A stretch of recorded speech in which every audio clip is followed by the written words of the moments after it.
شكرا. Hadis daripada Nu'man bin Bashir annahu qala ittakhadtu khatiman min dhahabin fadakhaltu ala nabi sallallahu alaihi wasallam faqala ma li ara minka huliyati ahli jannah qabla dukhuliha. Hadis Nu'man bin Bashir, beliau pernah berkata, bak sabahura lon pegat sina anak jin daripadamu. Kemudian lon suruh. Kemudian lon tamau bak tempat Rasulullah sallallahu alaihi wasallam. Kemudian oleh Rasulullah ngakalan bak jarolun yang bawa na sina jinmu. Kemudian nekun di Rasulullah. Wahai Nu'man, lun hanagala lun kalen kata tak pakai pakaian ahli syurga sebelum masuk syurga. Fantaza'tu, maka bawa dia lun cabut. Wattakhadtu khatiman min hadid, kemudian mungkin membunuh lun sud ke Nu'man bin Bashir. Lun waru lun pegat mungkin lain dari busur. Kemudian lilun pegat mungkin dari busa, kemudian lunso. Fadakhaltu ala Nabi sallallahu alaihi wasallam, kemudian lun tamung bak tempat Nabi.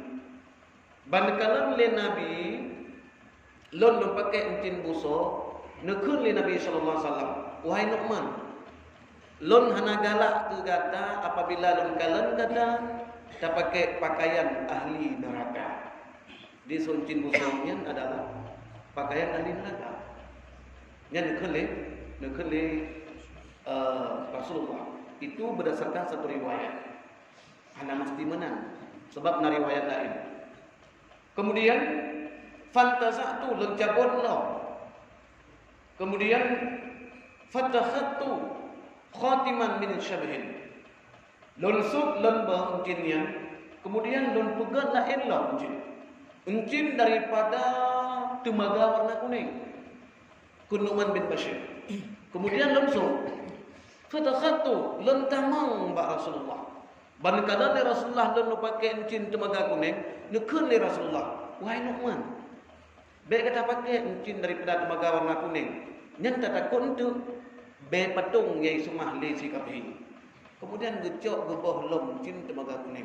Hai dipikir Nu'man bin Bashir, nekun ba Rasulullah. Ya Rasulullah, kuncin di mana pakai? Menghanjut.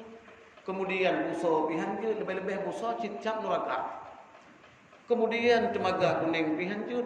Nekun li Rasulullah, buatlah cincin daripada perak. Pegang cincin dari perak Rasulullah. Pakai. Bak jaro ununjut, bak jaro wiyujut. Maka oleh karena demikian para jemaah sekalian, menyeperak kemudian ragam mazhab Imam Syafi'i hana batas.